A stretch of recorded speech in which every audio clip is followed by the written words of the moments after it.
Steel Ball Run, the series that started a year after Stone Ocean ended.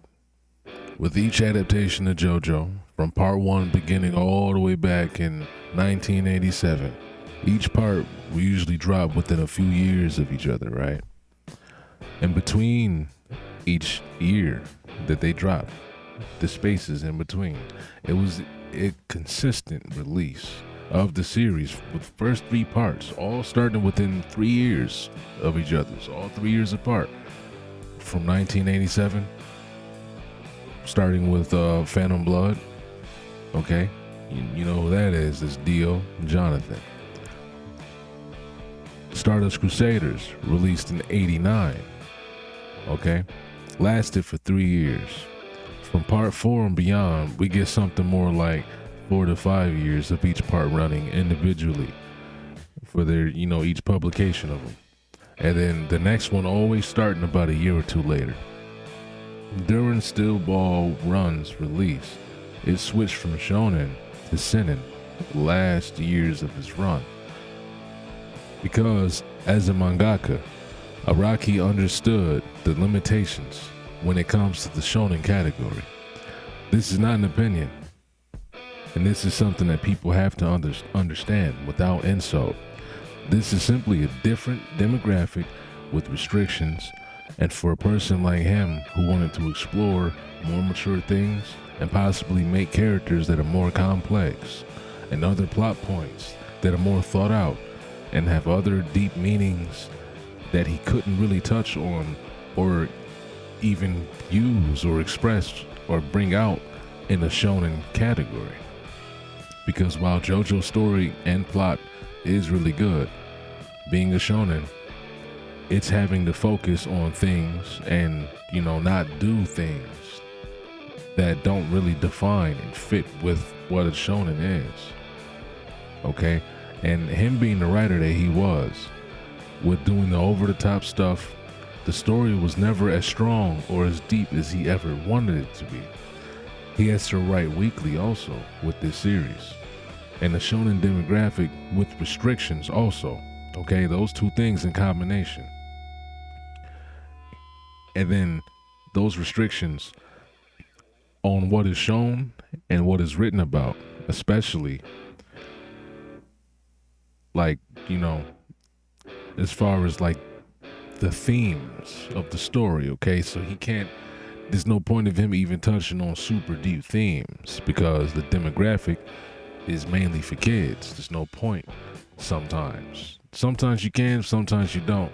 But if you went too hard, you'd be wasting your time. You would lose your demographic. Okay? So that was a little different. Today, certain ones are different. The themes change up. So there might be different types of themes that weren't touched on in the past that might be getting touched on now. It's different. Okay? But I digress. He was only able to do this because the people who read his story, like I said, back then, as the time he's releasing each thing of JoJo, like I said, it's coming out 5 years in between, 2 years apart, back to back. They grew up with him at the time. By 2004, when part 7 started running after Stone Ocean, all the people who have been following it this whole time, they're older. Similar situation for One Piece, right? The creator technically could move to a different demographic, but he would have to leave behind the biggest pull that his series could reach, the audience that he has with the shonen demographic. Because even though people grew up with One Piece, it's slightly different because the One Piece it's not another part, okay? He's not making a new part. If he just moved One Piece to a new demographic, it would potentially cut out the younger audience because of where it's being serialized. I don't know exactly how that works today. Maybe they can still get it, even though they're like 12 and all that, 16 and below. I don't know. But again, I digress. So, he could have did that, but he didn't. he'll leave behind his biggest pull. Aside from that, aside from the category being more free in the sense that he could write different stories and different types of things and focus on different elements, like I was saying earlier, because it's now restricted by what defines a shonen. He was also able to get a monthly release at the time, also aiding in his creativity with giving him more time to plan out his stories as opposed to a weekly schedule. Because that was the other thing, his creative freedom, that it's on both sides. The creative freedom from the restrictions of the demographic the shonen genre has to focus on, and what a shonen is defined as. Okay, it's not like hard parameters, but you still have to follow some of those rules almost, right? So not only that, restricting his creative freedom, but the fact that he'd have to draw weekly. The weekly drawing is somewhat a restriction on his creative freedom, because he can't sit there and plan out a story as long as he would like.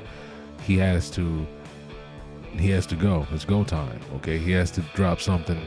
It's now or never. So this combination of things created the perfect formula for him, right? A dude just like him. And this is possibly the reason why Part 7 is known as such a great work of fiction. If you think about it, it is looked at and revered as a really great work of fiction on par with the greatest of the greats when it comes to manga, outside of it being looked at and compared to next to JoJo parts. This part is looked at as just a great work in general, okay? And just in general. So that's probably why, if you really think about it, why it's looked at such a great work of fiction and a masterpiece. Because, hey, you got a good writer who wrote all these stories that you can say is this or that, yay or nay. You might like this part, you might not like that part, you might have problems with all the parts. But this part is the strongest part. If you have a problem with this part, then you just don't like JoJo, you don't like the writer. That's fine. But this is the strongest part, okay? This is something that a lot of people ignore, the fact that people mention this as his magnum opus as a writer. A lot of people won't be able to experience or understand it because they don't even like JoJo. Others who have not really experienced the story might like JoJo. They haven't experienced Steel Ball Run story, but they still might like JoJo. Okay, only certain parts. Even if you're one of the two, right? You might like all the parts of JoJo, but just never experience Steel Ball Run because you watched the anime, right? Or you just never got to it yet. You might be a person who only likes certain parts. Okay, I don't know which one you are, but you can't begin to understand what makes this part different until you've read it. Especially those who have not, especially those who I just said they don't like every part.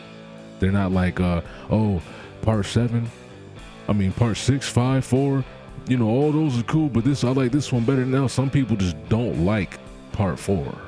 They don't like it. It's not like, it's better than this one. This one's kind of under. No, part 4, it's trash. Get it out of here for some people, right? So especially for those people, this work is still JoJo, but it can be viewed and experienced as something different at the same time. It doesn't have to be compared to any of the parts outside of it, being almost better than every part in the most non-disrespectful, humble way, due to its strong foundation. And having the other parts previously being existing, it's the only reason why it's as great as it is. Okay, for a JoJo part and a piece of writing and fiction on its own. So many people don't understand JoJo and what it does for a series and the field that it's in, right? And how each part is different and can be different as opposed to other series, and the way it does with each generation.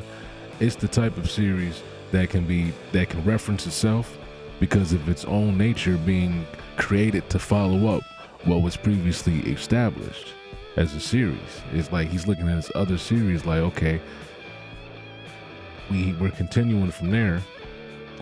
We gotta one up that. But like I said, the generations are passing down. It's not, there's going to be references everywhere, like with even the power systems, okay? It's like the whole world.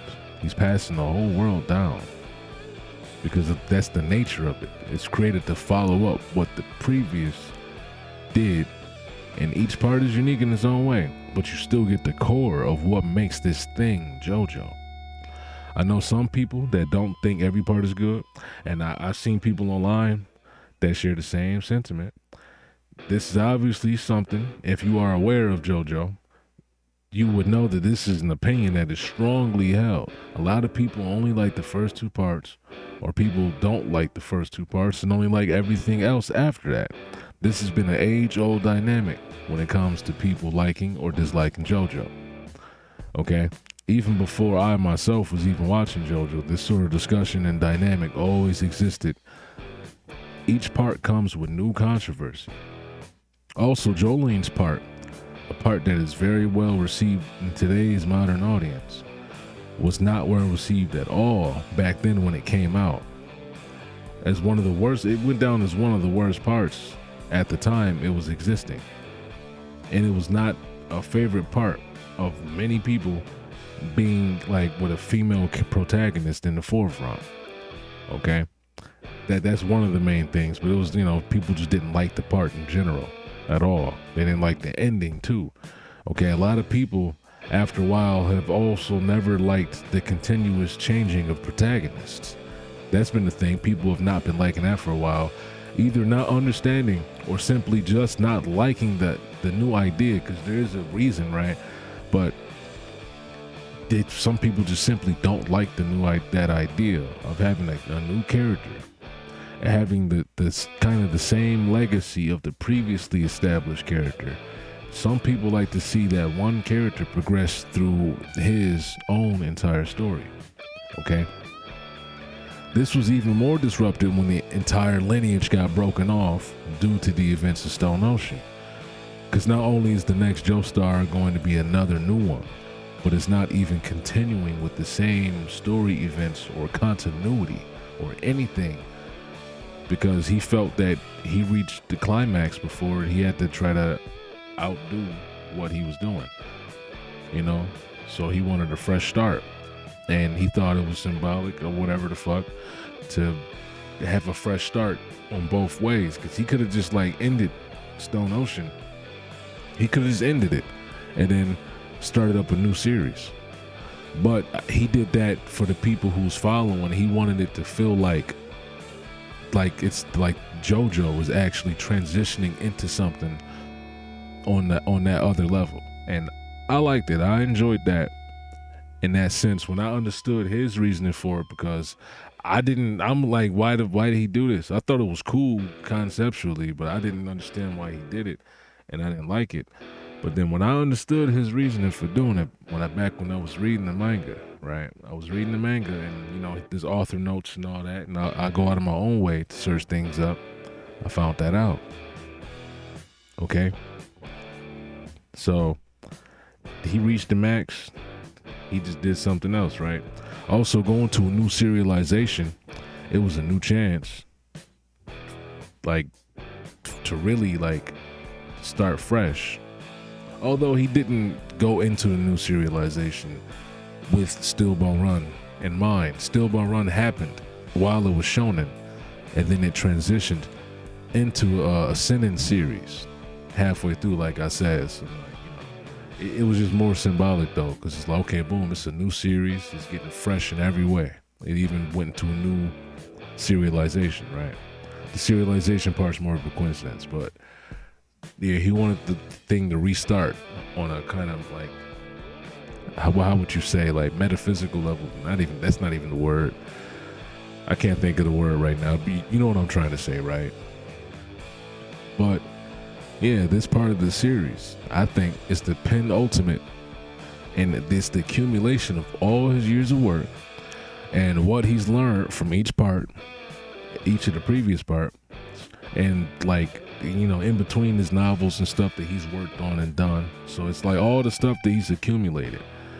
And, you know, the previous parts were more in a shonen, like, because JoJo is like the anime of anime.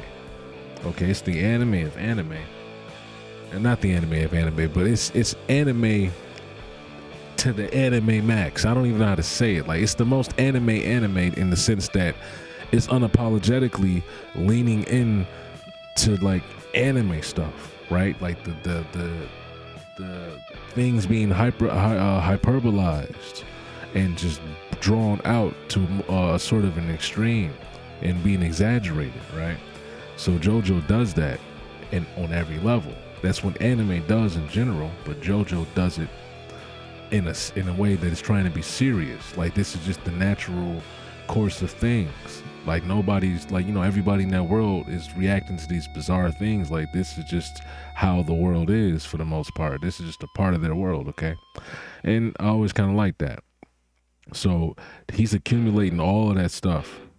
The penultimate accumulation of all his years of work and what he's learned from each part, okay, is going crazy over the top all the time.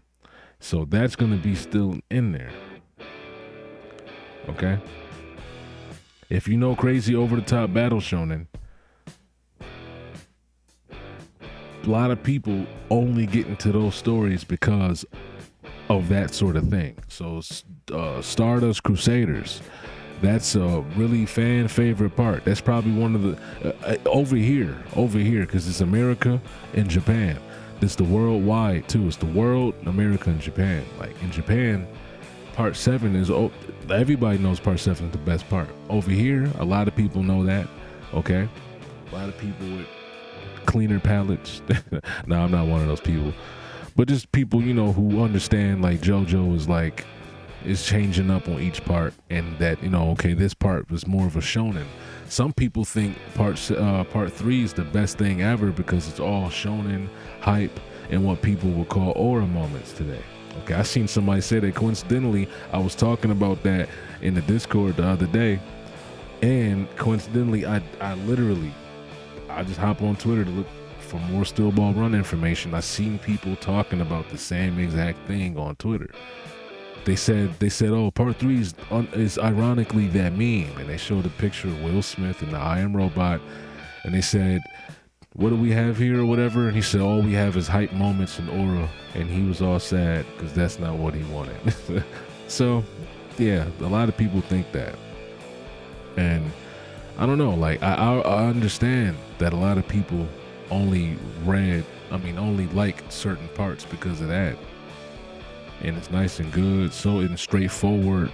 Okay, the story is simple enough for you to digest because of the demographic, right?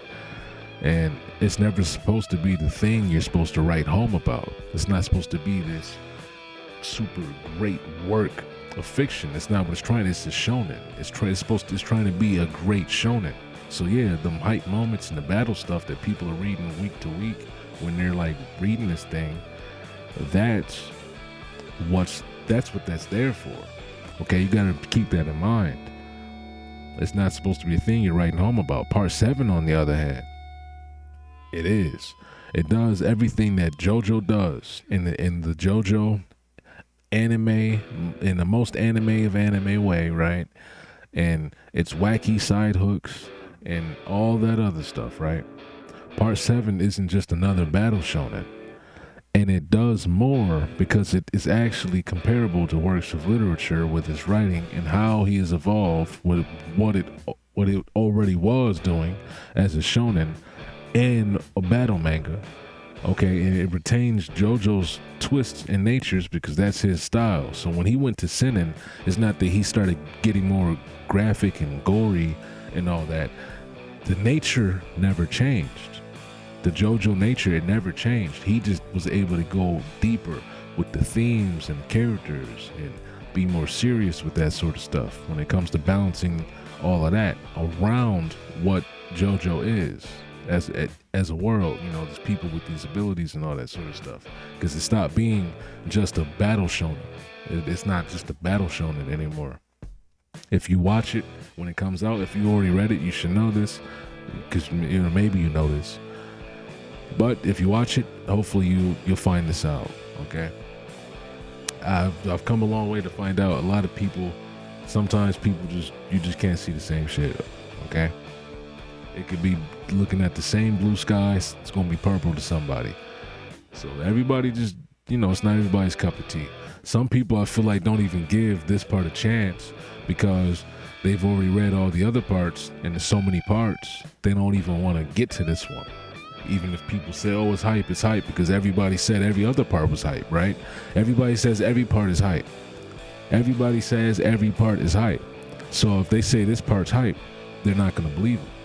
That's what I said in one of my other videos. I don't want to digress into that, but like, you know, you go into something expecting what people are saying and it's hype, and then, you know, if you don't think it's hype, then you're not going to believe those people anymore. If you do think it's hype and you agree with them, then the next thing they say is hype, you'll kind of just go into that thinking, oh, this is some more hype stuff, right? You'll get burnt out. But if every time you're seeing, oh, this is peak, this is hype, and then you watch it or read it and it's not that for you, then you'll stop believing people every time you hear that. You won't be as curious anymore. And then you'll probably even be kind of turned off of the idea of this thing being enjoyable because people are hyping it up too much. You know, you just like, oh, you're just looking for like something crazier than what you're supposed to be looking for, right? You're supposed to just be experiencing what you're experiencing, but now that experience has been tilted off kilter, okay? But where am I at? I digress. I got a couple notes here too. I'm talking like I'm trying to speak because this is a new mic, new audio setup. I'm speaking like, you know, just clear. I want the words spaced out sometimes, but I'm also looking at my notes. Sometimes I read the notes. For all that stuff I just said right there was off my notes. I'm just saying it like I'm, you know, talking. But listen, as I digress, I hope you're still here. Subscribe, like in the video if you're still here. So like I said, it's not just a regular battle shonen, okay?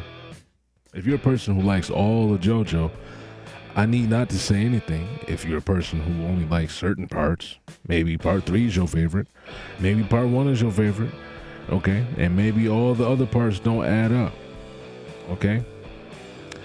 I can tell you that this part will have what you like from both areas.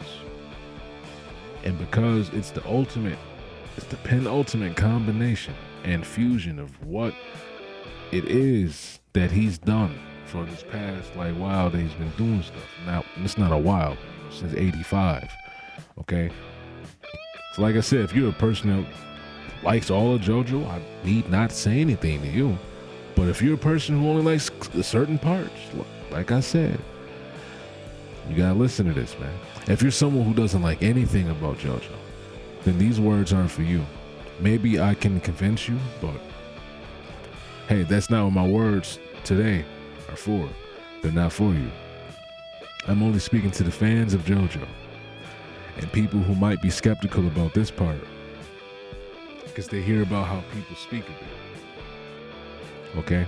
And I forgot to flash my pictures on the screen. Similar to how like things like Chainsaw Man or JJK, right? Where people don't go in to watch this thing with a clean slate because they got the preconceived notions of the overhype, like I was just saying earlier, and then they don't expect much at all. I can tell you, if you like anime, if you like any part of JoJo, and you like great stories on the level of things similar to like Vinland Saga, Vagabond, Berserk, okay, Akira, even the Studio Ghibli films, as far as anime manga goes, when it comes to the good works of fiction, as far as anime and manga, if you like any of the ones I just named, then and like as far as like their quality, okay, this is undoubtedly in the same vein, okay. The manga anime side of things, it's in the same vein, okay. Some people could call it a masterpiece, and it's like not even just in the field of manga and anime, on top of that, it's just as an individual piece of literature, it's really good, okay. This is how the ones I just named that are great stories, those are often, and it's not just me saying this, I've seen it before, because I don't know if you know, but outside of the people in the anime space who think they're like aristocrats, or they're like the elitists, right? They just know everything. Aside from them, who think everybody else are plebeians because all they watch is shonen. Aside from them, there's actually a thing outside of them, right? Like the people just in the academia, in the literature world, in the writing world, they are aware of the existence of this medium, and they look at it as such. They look at it as inferior works, simple writing, and it's like a reading level of like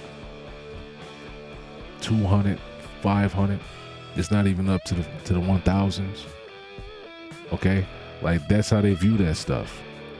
And some people on that same side of the academia, they've actually dove in and they've looked at certain things, and the ones that I just named, like Vinland Saga, Berserk especially, and Steel Ball Run, those are looked at as really good pieces of literature and writing outside of, just for what the medium it's in, and outside of the medium, it's just looked at like, okay, this is just good storytelling. Okay, that's why people like Araki and Miura and what's his name? My bad, y'all. I'm forgetting his name.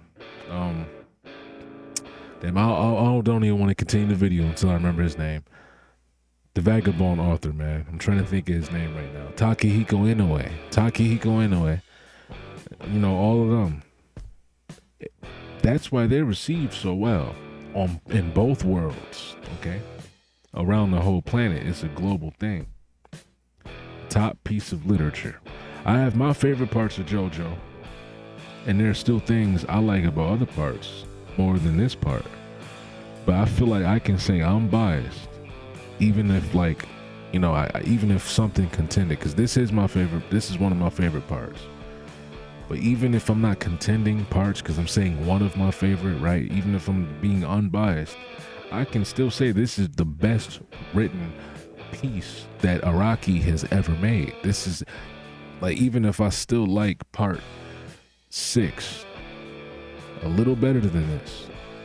Part 5, even if I still like part 5 a little better than this, because I really like part 5 with Giorno Giovanna. I really like that part. I still understand and know that this is a better piece of work. This is better writing.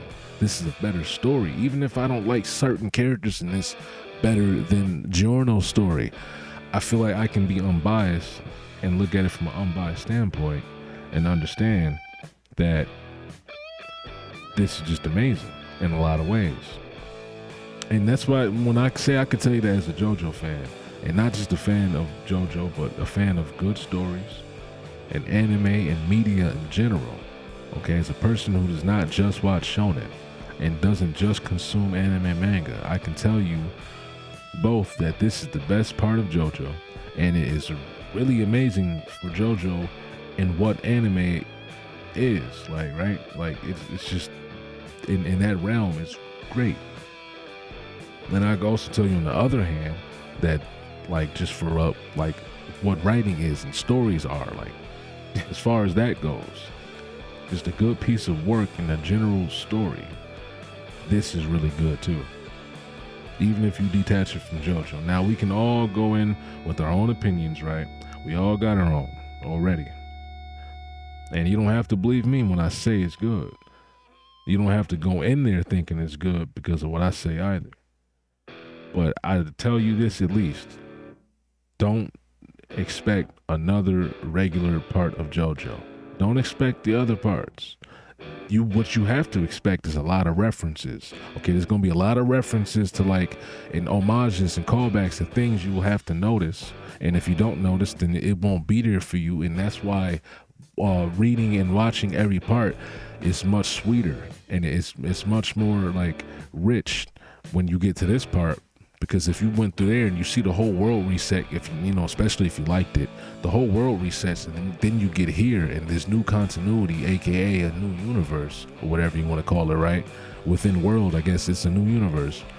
Story wise, it's a new continuity, right? Writing wise, but the homages and the callbacks and the similarities and the parallels and all of that stuff to the old Joestars or Jonathan, it's amazing. Okay, it's amazing. If you're not one of those people who thinks people can speak unbiased, maybe you're thinking I'm just biased for JoJo, and then suit yourself. Okay, I'm trying to, I'm being unbiased. Like, this is, it's just good. This, now, out of those things I named, this is not better or on par with all of those, like, Berserk and Vinland Saga, Akira, and this and that. Like, all this, it's not like better, but it's in the same vein, like I said. Hey, but like I said, suit yourself. If you think I'm just still biased, because I do like JoJo. Okay, I feel like I'm good at not being biased. If you, like I said, if you think people can't be unbiased, hey, you're gonna have to find out and watch it. It's not gonna stop my enjoyment. Watch the show or don't. Okay, it's not going to prevent people who can really appreciate a story, and more importantly, anime or a manga with a good story, for more than just the surface level fights and animation or visuals. Okay, and that goes for everything too, not just anime and manga, but people only enjoy stuff for the surface level fights, animation, visuals, and whatever else is on the surface, the action, whether or not a character said something badass or cool, all that sort of stuff. But they're only there for the story being told. If you're there for the story that's being told, okay, and the picture that's being painted, if you're not one of those people who just go in there for the action, then JoJo in this video is for you. But if you're one of those people who just go in there for the action, you don't care about the story, you don't care about the picture being told, it's too much yapping, it's too much yapping, what's this, what's that, then this video is not for you. And JoJo isn't either, I guess. The people who kind of want a story from anime too. Those people, it's all right. Some people don't. You gotta pick your poison. You can't call it, like I said before, you can't call something bad because it has a story to it and it's not enough action. Maybe it's not supposed to be action story, and it's good for what it is. What it is good, Doesn't make it bad because it's not the things that you've become accustomed to only liking. That's where the bias comes in. But I guess I ranted in circles long enough. This anime is looking pretty good. I haven't talked about it at all. I haven't even gone through any pictures this whole time. Okay, and look at this. I was taking screenshots because people were talking about it. Araki has a terrible habit of introducing key ideas and or characters too late into a part, making them feel rushed, wasted potential. I will die on this hill that JoJo Lion's ending feels super rushed. Both Toru, being the main villain, and Go Beyond have little hints before they reveal. Yeah, that's some stuff you probably don't know about JoJo Lion. But yeah, I messed up with the screenshot side of the video. I just ended up talking, but I was supposed to, as I was speaking about what year stuff came out, I was going to show you. Like right here, Stone Ocean ended 2003. A couple months later, boom, Steel Ball Run in January 2004. starts. Okay? But it's too late for this. It's too late to talk about all this. Same thing with Diamond is Unbreakable ended in the same month. Boom. Golden Wind, Vento Aurora, Oregon Okaze. Okay? That shit started. But like I always do, I digress. This is the end of the video, y'all. If you like the video, leave a like, subscribe. You don't have to. I encourage you to hit that like button, okay? And I think we out. I might have to edit this video a little bit, but we're out. That's Jonathan the Deal, by the way, just so you know, if you didn't know. That's Phantom Blood art. As you can see the mask in the background. I meant to have this up on the screen while I was talking, but here it is. Peace.